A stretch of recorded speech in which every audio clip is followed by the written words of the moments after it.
So my name is Josh Hunn. I'm a coastal resources specialist too here in our LWRP unit in the Office of Planning, Development, and Community Infrastructure at the Department of State. And today I'll be taking you through a deep dive on how to prepare Section 4 of the LWRP, which covers proposed land and water uses and proposed projects. So I just want to start with a brief overview of what we'll cover in today's presentation.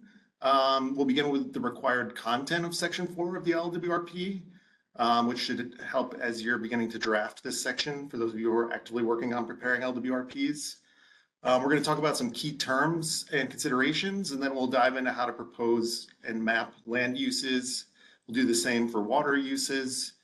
And then we'll talk about the harbor management plan and what should be considered if it's integrated into the LWRP. And then lastly, I'll review the necessary information for proposed projects. And then throughout this presentation, my goal is to provide some examples and to keep it a little bit lively. Moving on. So the required contents of Section 4. This section must plan for land and water uses for the proposed waterfront revitalization area. Those land and water uses translate the locally refined coastal policies into a cohesive, tangible plan for the waterfront revitalization area. Land and water use narratives should be drafted to weave the community's policies for the use and protection of the waterfront as outlined in Section 3 of the LWRP, with those development potential constraints and any interrelated physical and social factors that should be considered. So kind of working everything together. Proposed land and water uses should be accomplished should be accompanied each by a map showing those proposed uses in relation to the waterfront revitalization area.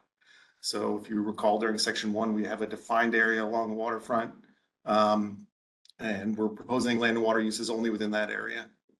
The maps for proposed land and water uses should draw information from the existing land use map in Section 2, and the proposed water use maps or maps should also show important areas for water dependent and water enhanced uses. And I'll talk more about what those terms mean, water enhanced and water dependent, a little bit more. And you may recall, we also covered that during our Section 2 presentation. Lastly, for the proposed land and water uses, we're going to talk about the harbor management plan. The harbor management plan requires a water use plan and other specific elements to be considered at this stage of LWRP preparation. And so Section 4 should consider all applicable HMP elements and proposed uses of the shoreline, including surface waters and underwater lands. Lastly, Section 4 should propose projects to implement the policies and purposes of the LWRP in the waterfront revitalization area. The part on projects should be prefaced with a brief introduction, and then discrete and readily implementable projects should be proposed following the criteria established by our template. I'll talk more about that template later. The full slate of projects should also be compiled into a table that displays key information and prioritization of the projects. So we are asking communities to prioritize projects for implementation in this section. So where do proposed land and water uses fit into the LWRP? I talked a little bit about this, but just a reminder that all of the sections of the LWRP, we refer to this as the circular nature of the LWRP. They're all interrelated and each informing and supporting the others. The LWRP should describe land and water uses to be accommodated within the waterfront revitalization as clearly and precisely as possible. And we want to take information from LWRP Section 2, the inventory and analysis, and Section 3, the policies, and provide further specificity here as to how they will be implemented with proposed projects and within the land and water uses.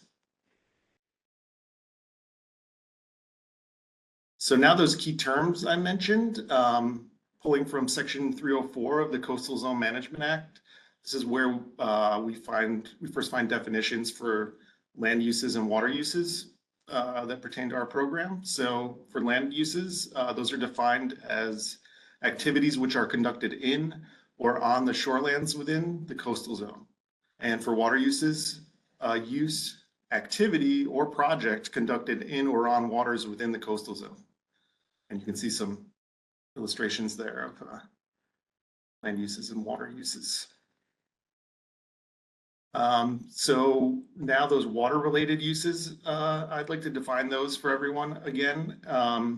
So in the New York State Coastal Management Program, there's implementing laws and regulations, and those in the program itself make a unique distinction between water-dependent and water-enhanced uses.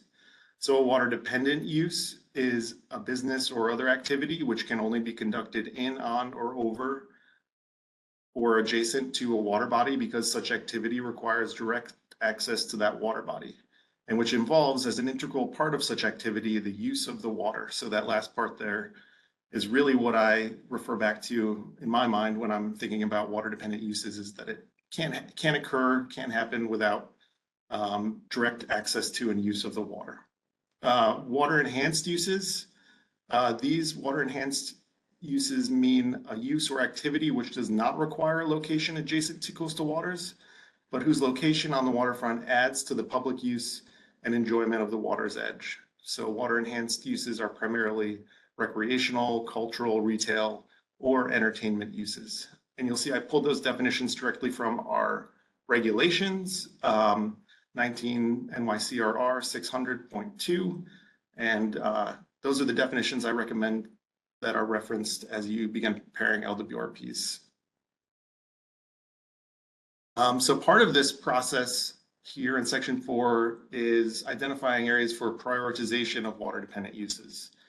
DOS regulations require that to be approved, and LWRP must facilitate the siting of water dependent uses and facilities on or adjacent to coastal waters. So the traditional method of land allocation, i.e. the real estate market, with or without local land use controls, offers little assurance that uses which require waterfront sites will in fact have access to coastal waters. So to ensure that such water dependent uses can continue to be accommodated, a community should avoid undertaking, funding, or approving non-water dependent uses when such uses would preempt the reasonably foreseeable development of water dependent uses.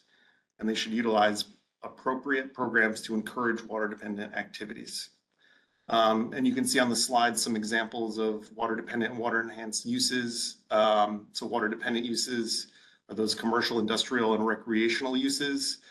You might think of ferries, marinas, boatyards, public piers, kayak launches, vessel anchorage and mooring areas, wildlife viewing, research and commercial and recreational fishing and shellfishing areas and uses. For water enhanced uses, you might think of recreational, cultural, retail, or entertainment or other uses. One example is a park and trail along the waterfront, where the patrons of the park benefit from having access and views of the water. So before we really dive in to proposing land and water uses, I just want to take a moment to mention that Section 4 of the LWRP is a great opportunity to maximize the public involvement and engagement.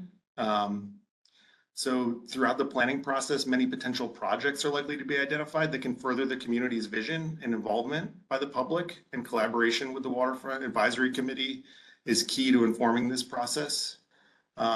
So in this section 4, the proposed projects in particular provide a natural subject matter that often draws public interest. And this natural interest in projects can be leveraged to seek greater public involvement in the LWRP planning process that could lead to greater public ownership of the process, tasks, and outcomes. These photos and flow chart here are from the Henry Hudson Park Master Plan in the town of Bethlehem.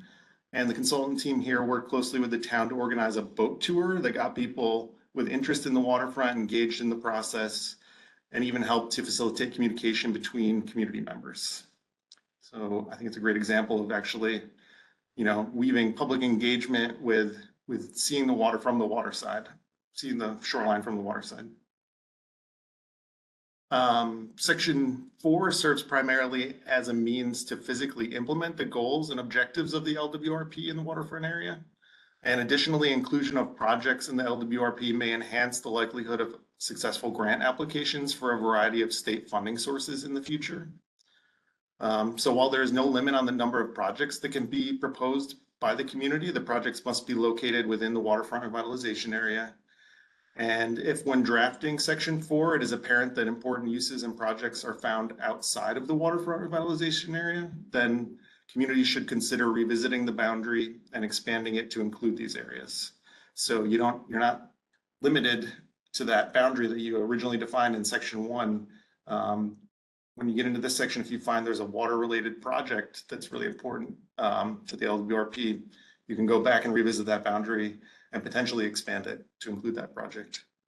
All the projects and uses must be supported by information in section 2 and shall not be inconsistent with the policies in section 3. Land and water uses should be proposed only in suitable areas.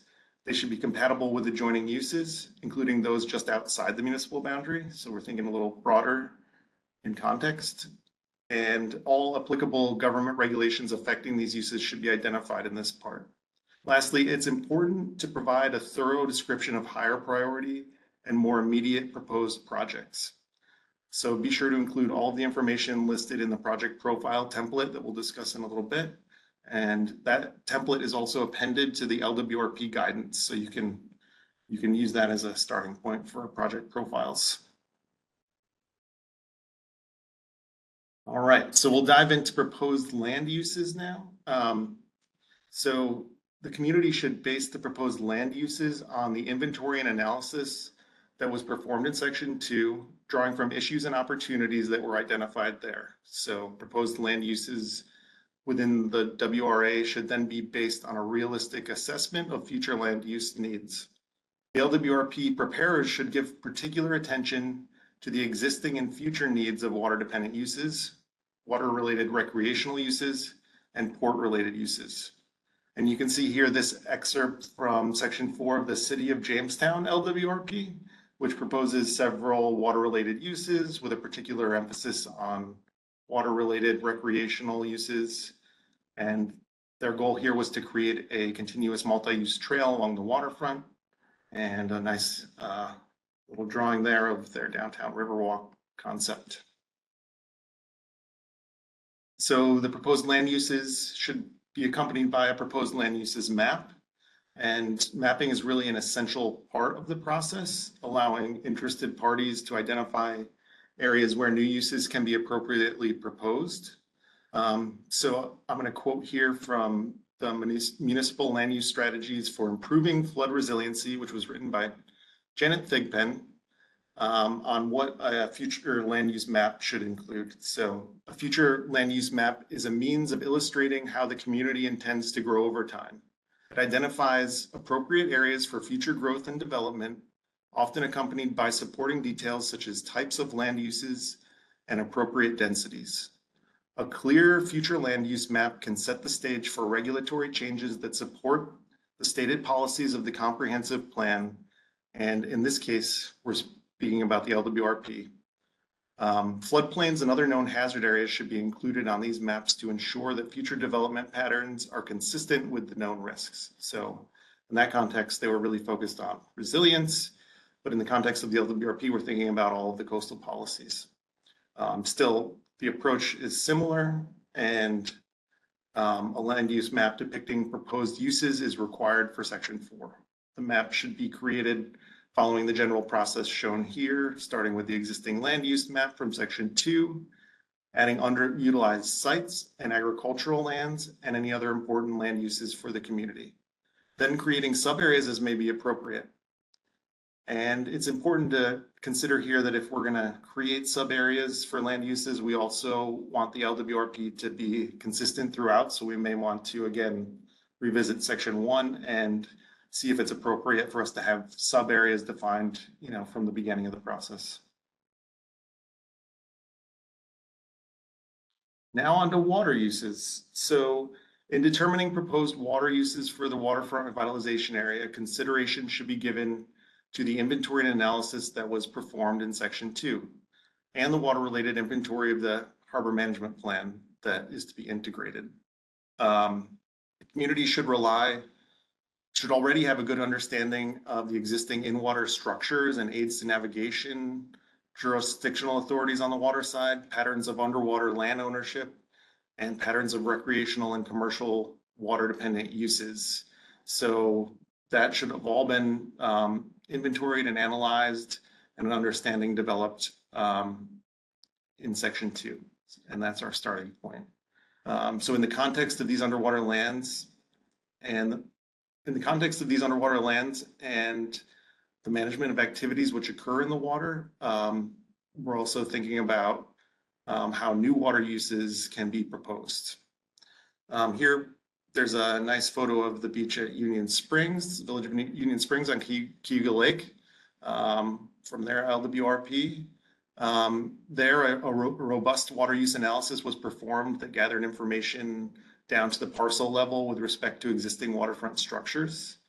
The focus was on promoting scenic quality and water-dependent recreational uses in Cayuga Lake. A new docking and mooring law was proposed to implement the harbor management plan, and that law built upon an inventory of residential docks and marinas and surface water uses that was completed in section 2. And it also implemented many of the local explanations to policy that were included in section 3. So if you recall, the municipality is refining the 44 state coastal policies or the 13 Long Island Sound policies, depending on location. And then we're really implementing those here with our proposed water uses. As with land uses, water use maps are a required element of the LWRP.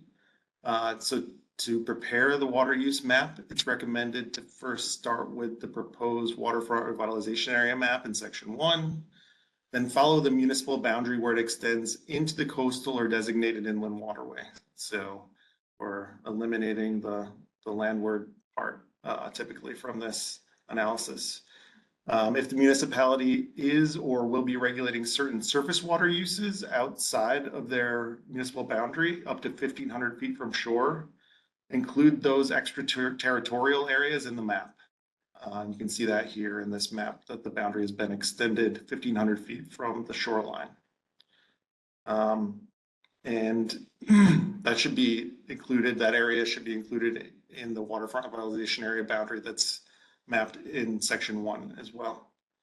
Later on in this presentation, I'll provide more detail on the delegated authority granted to municipalities with a harbor management plan to regulate certain surface water uses in that area. And that map is really nice. I think it's a really nice example of a water use plan map. You can't see it maybe here, but there's every individual dock is mapped with a point on there. There's a buffer related to vessel regulation speed zone, and the more important features are mapped as far as marinas go. So optionally, the community may also identify sub areas for the water side. For example, areas where commercial or industrial water dependent uses are concentrated versus areas for recreational or educational uses. And you can see here from the city of Beacon that they've done that for their water side. Within their harbor management plan, they have areas for education and environmental conservation, more high density areas for mixed use, more traditional harbor uses, and then low intensity recreational areas. Maps are really an important element of the LWRP. As previously discussed in the section 2 presentation, the HMP requires a water use plan, water dependent uses, and public interests under the public trust doctrine to be integrated into the LWRP. And that's required per our regulations in 19 NYCRR 603.3. So to support the HMP, be sure to include all water related uses that are present in the waterfront revitalization area in those water use maps. The list of those uses to consider shown here can be found on page 54 of the LWRP preparation guidance. A few other general considerations when proposing new uses on the water side. In general, the proposed uses should reflect the following considerations that reflect waterfront policies. They should be realistic and sited in appropriate locations outside of flood-prone areas. They should promote smart growth with a specific focus on concentrating development per the coastal policies. They should provide adequate space for water-dependent uses as well as other water-related or water-enhanced uses. They should provide public access to and along the shoreline. They should minimize flood and erosion hazards. And they should protect and enhance important coastal resources such as natural, economic, historic, and scenic resources. And they should utilize resilience measures to reduce risk. And I'll talk a little bit more about our resilience measures that we recommend later. There's a few special considerations when citing water-dependent uses in particular. These are described in Appendix B of the New York State Coastal Management Program. Water-dependent uses should be consistent with other coastal policies, so they must consider wetlands, fish and wildlife habitats, important agricultural lands and beaches, and other erosion and flood hazard areas. We need to be thinking about competition for space. Not just any site is suitable for development, so we should be looking at appropriate locations for water-dependent use areas. We should be thinking about where there's in-place facilities and services to support water-dependent uses, such as areas served by basic public infrastructure. Access to navigational channels is an important consideration. Compatibility with adjacent uses. Water-dependent uses should be located so that they enhance or at least do not detract from the surrounding community. And we should give preference to underutilized sites, such as remedial sites. And then we should provide opportunities for expansion for water-dependent uses, taking into consideration long-term space needs. So as you'll recall from the discussion of Section 2, a harbor management plan must be developed and included as part of an LWRP. Section 4 of the LWRP is more intertwined with the harbor management plan than other sections due to its focus on waterside uses and implementation projects. In general, harbor management plans address the problems of conflict, congestion, and competition for space in the use of harbors, surface waters, and underwater lands within a city, town, or village, or bounding a city, town, or village to a distance of 1,500 feet from the shore. It's recommended that when there's overlapping jurisdictions, an intermunicipal agreement is considered as a way to kind of clarify jurisdictional authorities in the harbor management area. And I would just note here that there's a lot going on the water side. It's very complex.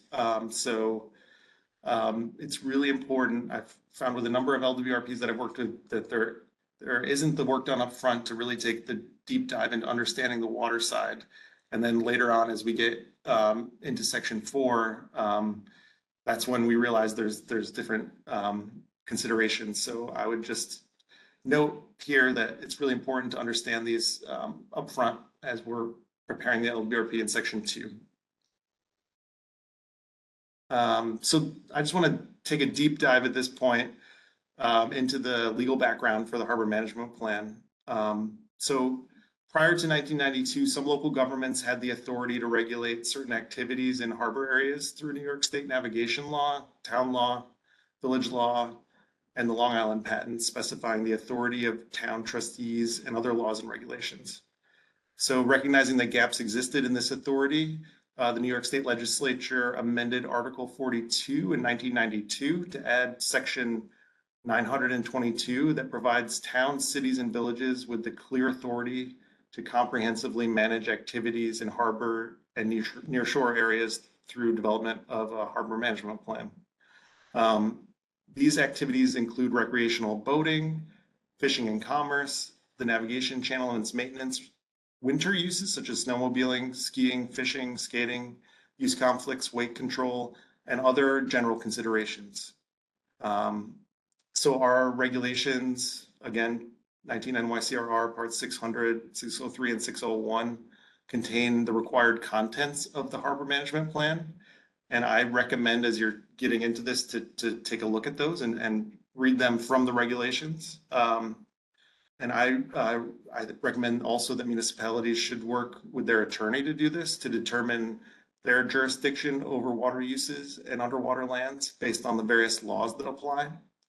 Municipalities must submit harbor management plans and the necessary implementing laws to the Secretary of State for approval as part of or as an amendment to the LWRP. A little more on delegated local authority that I promised earlier. So an important benefit of the LWRP that includes all the required elements of a harbor management plan and is approved by the Secretary of State is that the municipality may be delegated authority to regulate certain in-water activities, such as the authority to regulate structures, uses of surface waters and underwater lands, and certain vessel uses that are governed by federal and state laws and authorities.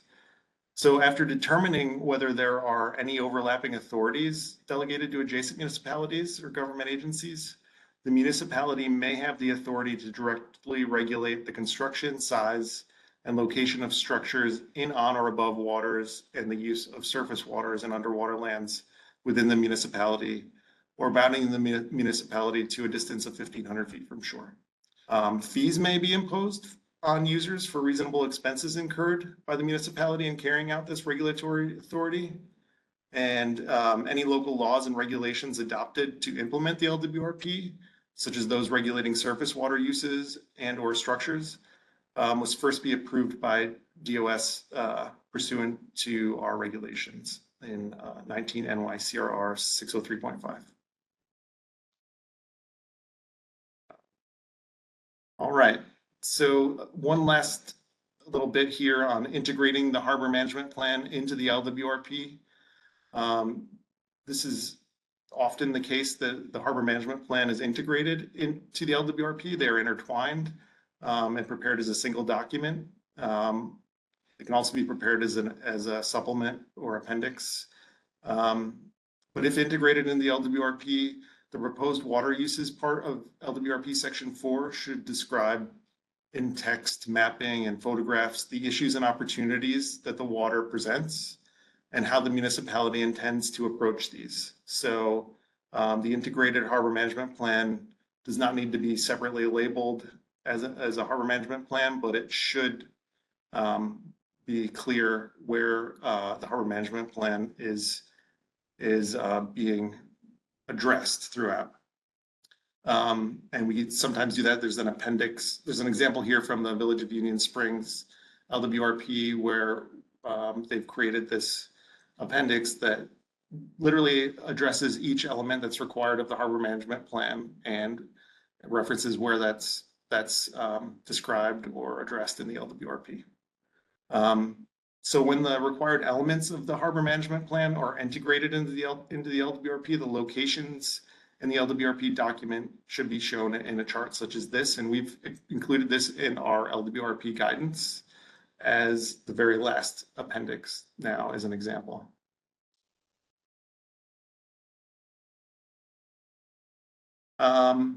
So there are a few potential benefits to the harbor management plan, and those include developing a strategy to achieve goals for harbor areas, encouraging state and federal collaboration and adherence to harbor management plans, and just identifying beneficial uses of dredged material, enhanced boater safety, supporting water-dependent uses such as working waterfront businesses that rely on their adjacency to harbor waters, technical assistance from DOS, financial assistance for the implementation of projects. Those can also include research, design, and other pre-construction activities that implement the harbor management plan. And finally, addressing harbor and nearshore issues that transcend local boundaries. So thinking beyond just the municipal boundaries and focusing on things that may be interjurisdictional.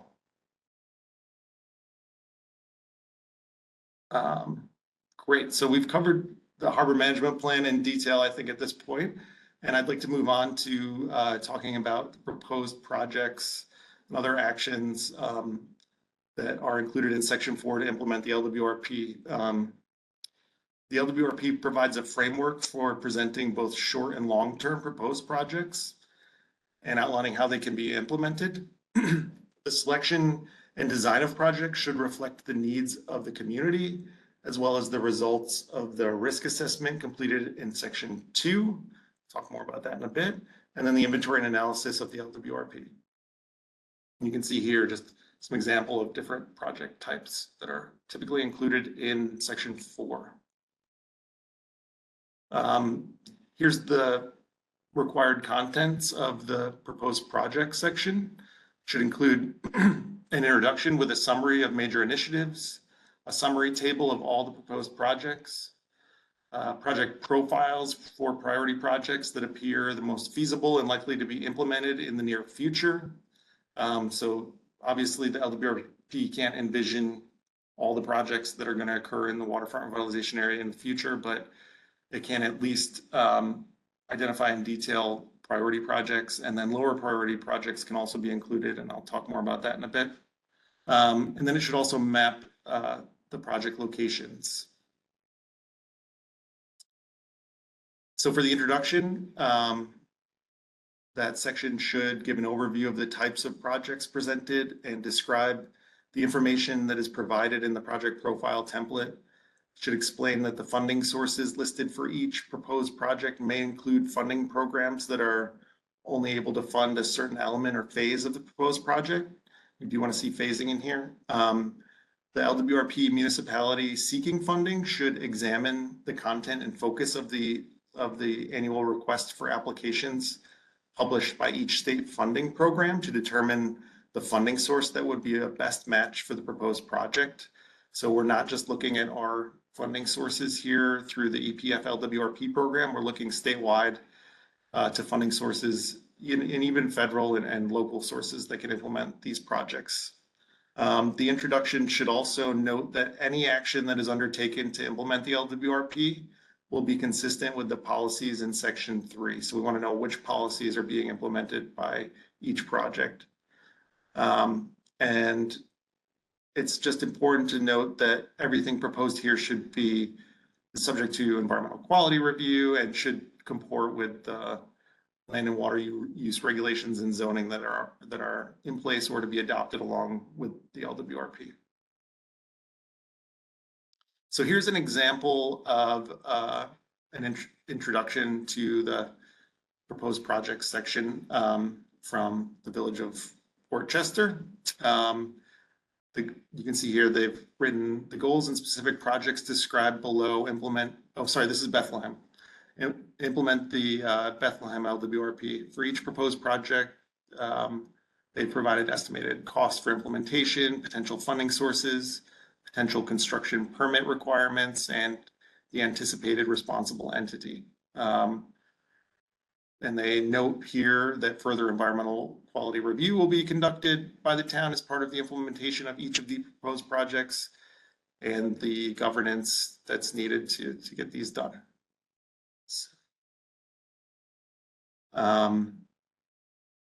So next, potential projects or other implementation actions should be organized under broad topic areas. For example, projects may be organized according to the topic areas suggested in Table 2, making a clear connection between the projects and the coastal policies. Other topic areas that may be useful for organizing projects include waterfront or water-related economic development projects, infrastructure improvements, public access improvements, brownfield redevelopment, and we have our sister programs, the Brownfield Opportunity Area initiative for that.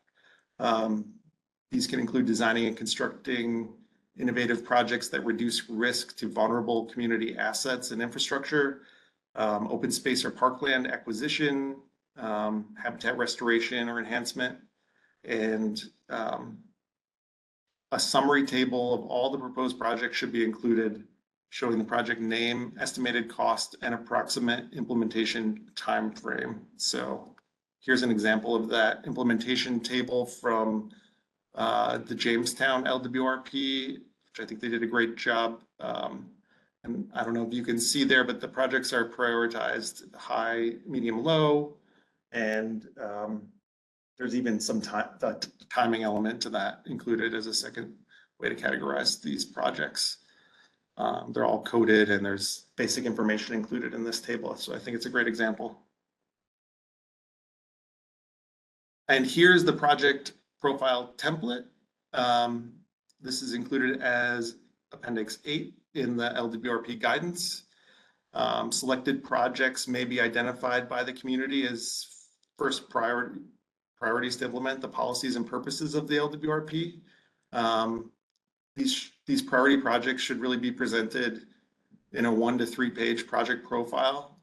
And these should serve as a concise source that positions communities to seek resources for implementation. So we want these priority projects to be built out enough so that the community can take that project profile and flip it into an application for funding so that they can implement these very quickly. A project profile is provided here in Appendix 9.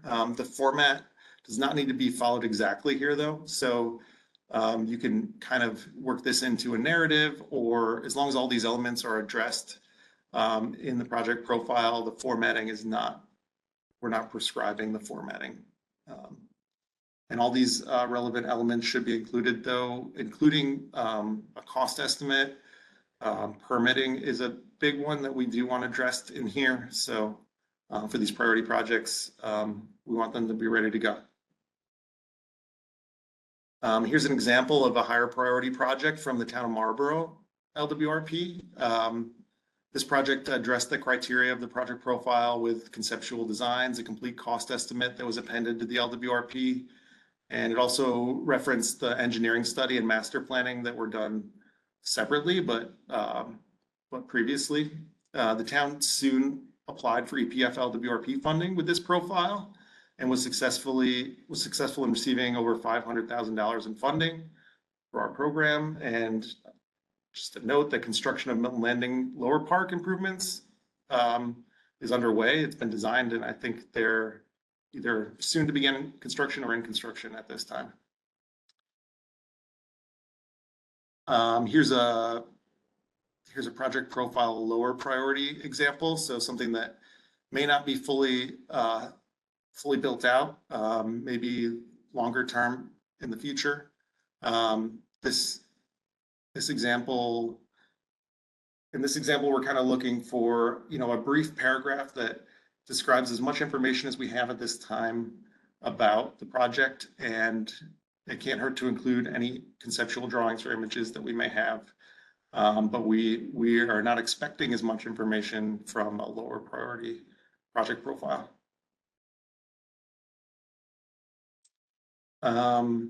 So some other considerations for project profiles, in addition to construction activities, such as the Marlborough one I mentioned, implementation projects may consist of studies, programs, or other actions. Recommended studies to advance the knowledge and analysis of waterfront area can be proposed as potential projects. These might include feasibility studies, market assessments, marketability studies, like a reuse analysis, flooding and erosion studies. There's a strong emphasis on risk assessment and resiliency in our program. And then as with Marlborough, engineering reports can be included and funded through our program. You also might consider proposed public education programs. I would like to see more public education programs proposed in our LWRPs. And while we can't fund land acquisition through our program, we can use it as match. And so land acquisition for construction projects can also be discussed and described here in the proposed projects. Now those resilience principles that I wanted to talk a little bit more about. The data and analysis used in the risk assessment in section 2 of the LWRP should also be used to inform prioritization and design of the projects here in section 4 with the goal of mitigating future climate risks, such as projected sea level rise. Conducting a risk assessment for the waterfront area is a required element of section 2, as was previously discussed. and is really critical to understanding how sea level rise, flooding, and other hazards may affect future uses along the waterfront. More on how to conduct the risk assessment and the tools available, and there's more tools available from DOS on this, and those are on our website. So there's a link here on this slide. And just some tips here for considering resilience in the projects.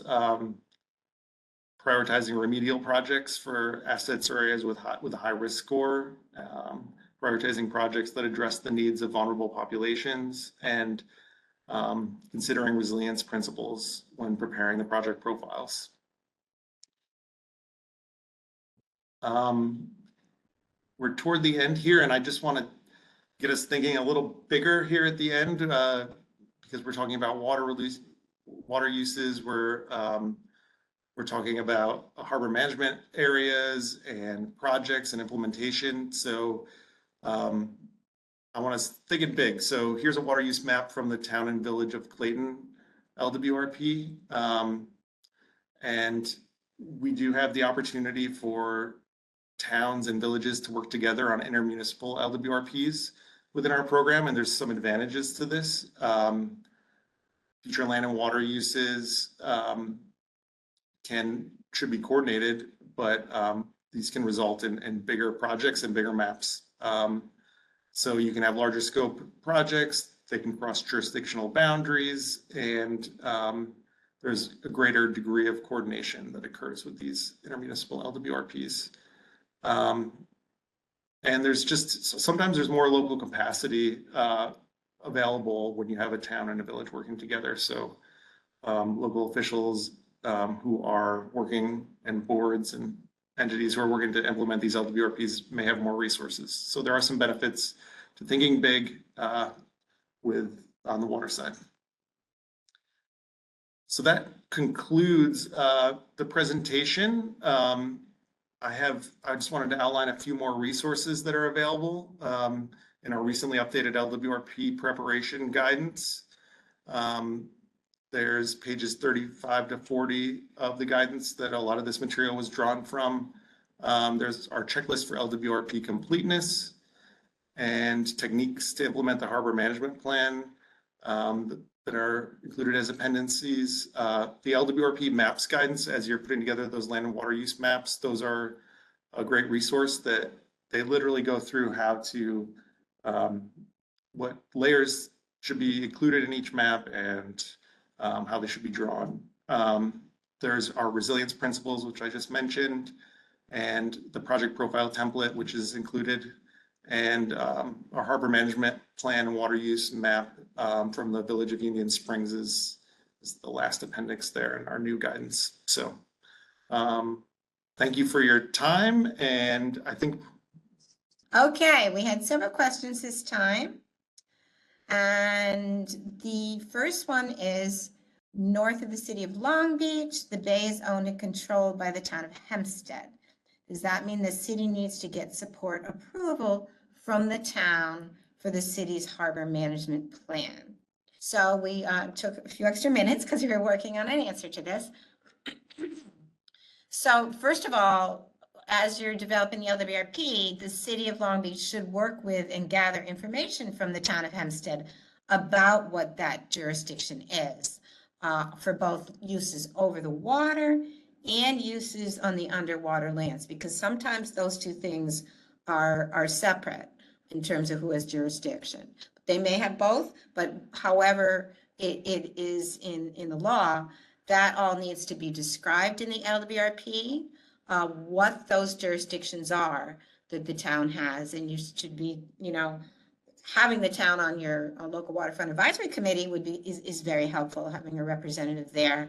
But if not, meeting with them to understand what their jurisdiction is. If the town has jurisdiction over that 1,500 feet, that may be the case. That the city doesn't have jurisdiction. That should just be discussed and shown on the harbor management plan map. I think it's the town of Smithtown on Long Island has done a map where there's overlapping crosshatches, different crosshatches showing those relationships of who has jurisdiction. So that's one way to do it. And then, so that's sort of, and then in terms, when you said, do they need to get support? Support, definitely.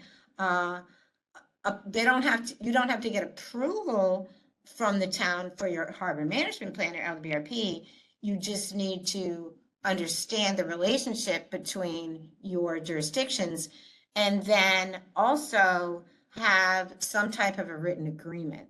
So how is the city of Long Beach is going to use the harbor if the town of Hempstead has that regulatory control? So some type of agreement for the future, for proposed projects and activities that will happen in that harbor should be included, worked out, some type of agreement should be included and worked out and included in the LWRP. So we have another couple sentences that I'll just read. That in some circumstances, another municipality may regulate or have the authority to regulate harbor activities within that 1,500 feet from the shore. This is most likely to occur in Nassau and Suffolk counties, as you know. And there, the town may have that authority, such as with docks or other structures. And in these circumstances, you don't want to have conflicting laws. So sometimes you might find that there were conflicting laws in the books and you might need to work that out with amendments at the local level. So an intermunicipal agreement that spells out what those different jurisdictions are should be done if that's the case with those different overlapping jurisdictions. So one other point, we recommend working with your LWRP project manager on this, and our project manager consult with our legal department and work closely with our project manager and advise on how that agreement could look. Then we had a second question related to this. Where can we find information about potentially overlapping authorities within the harbor management area? How are these recorded? I'm not sure if your question was, how are they recorded in state law, or how are they in local law, or how are they recorded in the LWRP? But maybe if you could just put in the question and answer, if you could just clarify that while I'm talking, what do you mean by recorded? So look at navigation law 46A. There's a couple other navigation law sections, town law 130. These are spelled out in the LWRP guidance in section 4.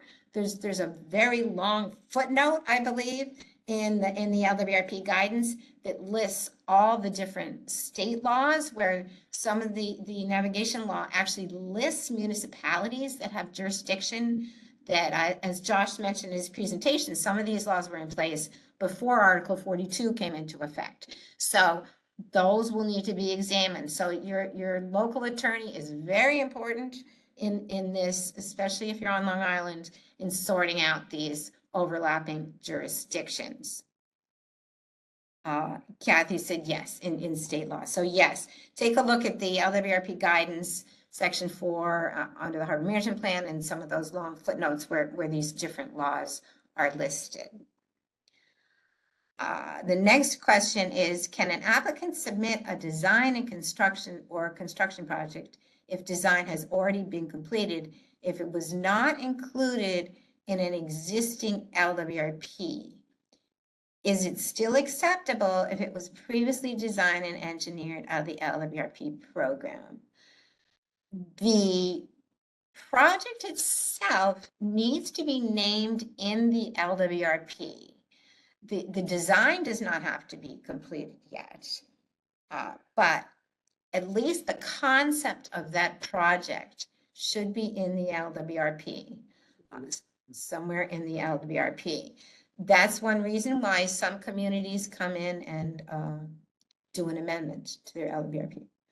Okay, there's another question. If the project is in an agricultural area and sediment and nutrient loading are water quality issues, can green infrastructure projects upstream in drainage ways be identified as recommended projects? So this gets into a couple of thoughts.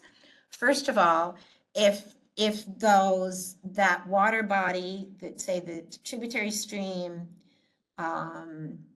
is in the waterfront revitalization area, then yes, of course, if that area that you're talking about is in the waterfront revitalization area as it's delineated in the LWRP, green infrastructure is definitely an eligible project. If what you're asking is if it's outside the waterfront revitalization area, the project in an LWRP, the project would not be eligible. However, we have another vehicle called a watershed management plan where you can apply for, you can create a watershed management plan and implement watershed management plan projects within the watershed area. So what I recommend, I'm not sure where you're located, Charlotte, but I recommend that you consider your waterfront revitalization area boundary in this scenario to see if it can include those impacts. The best thing would be to talk to your project manager, I think, here at Department of State, to see what the best planning option is for your community, whether it be an LWRP or a watershed management plan. So you can contact us to find out, if you don't know already, who the best person for your region is. We work regionally, our LWRP staff. So contact us to find out which person you should be talking to if you don't know. Okay, yeah, studying the rebounded further, just noting that if you go back to what we talked about in section 1 of the LWRP, any extension of the LWRP boundary in the coastal area, an extension of the coastal area has to be justified, and you have to explain why. In an inland waterway area, either way, you need to explain why the waterfront area includes what it does, and there would just be an explanation of these are water quality impacts, and this is why we want to include this area in the LWRP boundary. So that'll go in section 1. Okay, that's all our questions for today. Thank you for sending questions. Keeps us on our toes. And thank you for attending this morning. And we look forward to seeing you next week for section 5, implementation of the LWRP.